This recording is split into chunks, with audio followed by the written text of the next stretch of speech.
യുകെയിൽ care ഗീവറായി ജോലി വാഗ്ദാനം ചെയ്ത് ഏകദേശം 70 പേരോളം ഉദ്യോഗാർത്ഥികളുടെ കയ്യിൽ നിന്ന് 7 ലക്ഷം രൂപ മുതൽ 18 ലക്ഷം രൂപ വരെ ഓരോ വ്യക്തിയിൽ നിന്നും തട്ടിയെടുത്തു. ചൊവ്വേലിക്കുടിയിൽ ജോസഫ് CK എന്ന സൂരജ് കണ്ണൂർ ജില്ലയിൽ ആലക്കോട് കരുവഞ്ചാൽ വെള്ളാട്ട് സ്വദേശിയാണ്. ഇയാൾ പലരിൽ നിന്നുമായി 10 കോടി രൂപ തട്ടിയെടുത്തതായാണ് പരാതി. കർണാടകത്തിലെ മംഗലാപുരത്ത് പ്രവർത്തിച്ചു വരുന്ന UKN റീഗൽ അക്കാഡമി എന്ന സ്ഥാപനം വഴിയാണ് ഇയാൾ തട്ടിപ്പ് നടത്തിയത്. യുകെയിൽ ഒരു കെയർ ഗീവറായിട്ട് ജോലി വാഗ്ദാനം ചെയ്തുകൊണ്ട് ഞങ്ങളിൽ നിന്നും പലരിൽ നിന്നായി എൻ്റെ നിന്ന് 14 ലക്ഷം ഞാൻ കൊടുത്തിട്ടുണ്ട്. 14 ലക്ഷം രൂപ. അതുപോലെ വേറെ 14 ലക്ഷം രൂപ. അതുപോലെ സർട്ടിഫിക്കറ്റ് ഞങ്ങൾക്ക് തന്നു. ഒരു ANM സർട്ടിഫിക്കറ്റ് വന്നു. അതിൽ 1 ലക്ഷം രൂപ പിന്നെ അവിടെ കൊണ്ട് പഠിപ്പിച്ചു. അതിലെല്ലാം കൂടി മൊത്തത്തിൽ 20 ലക്ഷം രൂപ എനിക്ക് ടോട്ടൽ ചിലവായിട്ടുണ്ട്. ഈ വ്യക്തി ഞങ്ങൾക്ക് ഫേക്ക് CEOs തന്നത്.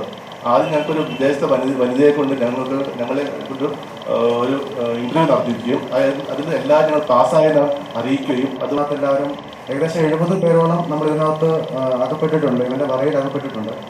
70 പേരോളം ഏകദേശം 10 കോടി രൂപ. ആദ്യമായിട്ട് അവനാണെങ്കിൽ ഇൻ്റർവ്യൂ അറ്റൻഡ് ചെയ്യിച്ചു. ഒരു ക്രാഷ് കോഴ്സ് ചെയ്യണമെന്ന് പറഞ്ഞാൽ ക്രാഷ് കോഴ്സ് ചെയ്തു. അത് കഴിഞ്ഞിട്ട് ഒരു ഫേക്ക് ഓഫർ ലെറ്റർ, അതായത് ഹാർട്ട്ഫോർഡിൻ്റെ തന്നെ ഒരു ഫേക്ക് ഓഫർ ലെറ്റർ തന്നു. ഈ ഓഫർ ലെറ്റർ തന്നു കഴിഞ്ഞിട്ട് ഒരു ഹൈഡ് ചെയ്തിട്ടുള്ള ഒരു CEOs ആണ് നമുക്ക് തന്നത്. എന്നിട്ട് ചോദിച്ചു ഫസ്റ്റ് പേയ്മെൻ്റ് ആണ് നമ്മളോട് ആവശ്യപ്പെടുന്നത്. ഫസ്റ്റ് പേയ്മെൻ്റ് ആയിട്ട് 7 ലക്ഷം രൂപയാണ് ഫസ്റ്റ് പേയ്മെൻ്റ് ആയിട്ട് ആവശ്യപ്പെട്ടിട്ട് നമ്മൾ ആ ഫസ്റ്റ് പേയ്മെൻറ്റ് കൊടുത്തു കഴിഞ്ഞ് ആ റിസീവ് ചെയ്തതിൻ്റെ ഇത് വിട്ടിട്ടുണ്ട്. അതേപോലെ തന്നെ നമുക്കിപ്പം നമ്മൾ എഗൻസ്റ്റായിട്ട് സംസാരിച്ച് തുടങ്ങിയപ്പോൾ പറഞ്ഞു പ്രശ്നം വഷളാവുമെന്ന് കണ്ടപ്പോൾ അവനൊരു ചെക്ക് തന്നു, ഒരു ബ്ലാങ്ക് ചെക്ക് തന്നു. നമ്മൾ ആ ബ്ലാങ്ക് ചെക്ക് അല്ല, നമ്മുടെ ഫണ്ട് എത്രയാണെന്നുള്ളത് ആ ഫണ്ട് തന്നു. ആ ഫണ്ട് നമ്മൾ ബാങ്കിൽ പ്രസൻറ്റ് ചെയ്തപ്പം 0 ബാലൻസ് ആയിരുന്നു. CEOസിൻ്റെ ഡേറ്റ് എല്ലാം കഴിഞ്ഞു പോയി.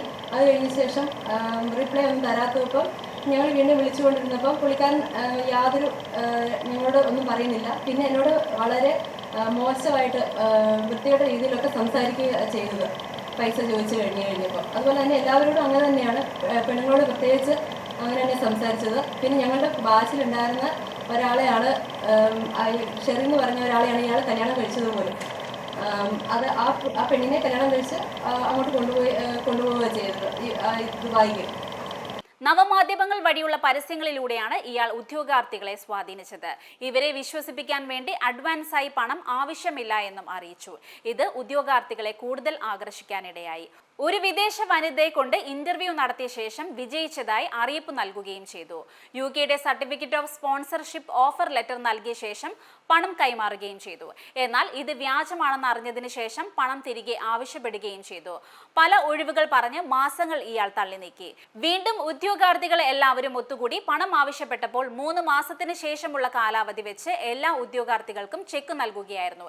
എന്നാൽ ഈ ചെക്ക് ബാങ്കിൽ പ്രസന്റ് ചെയ്തപ്പോൾ അക്കൗണ്ടിൽ ആവശ്യമായ പണമില്ല എന്ന് അറിയിപ്പാണ് ലഭിച്ചത്. ഈ സമയം കൊണ്ട് ജോസഫ് CK എന്ന സൂരജ് വിദേശത്ത് കടന്നതായി അറിയാൻ കഴിഞ്ഞു. പണം നിക്ഷേപിച്ചിട്ടുള്ള എല്ലാവരും കേരളത്തിലെ വിവിധ ജില്ലകളിലുള്ള പോലീസ് സ്റ്റേഷനുകളിൽ കേസ് രജിസ്റ്റർ ചെയ്തു. എന്നാൽ ഇയാൾ സാമ്പത്തികമായും രാഷ്ട്രീയമായുമുള്ള സ്വാധീനം ഉപയോഗിച്ച് ഒളിവിൽ പോയി.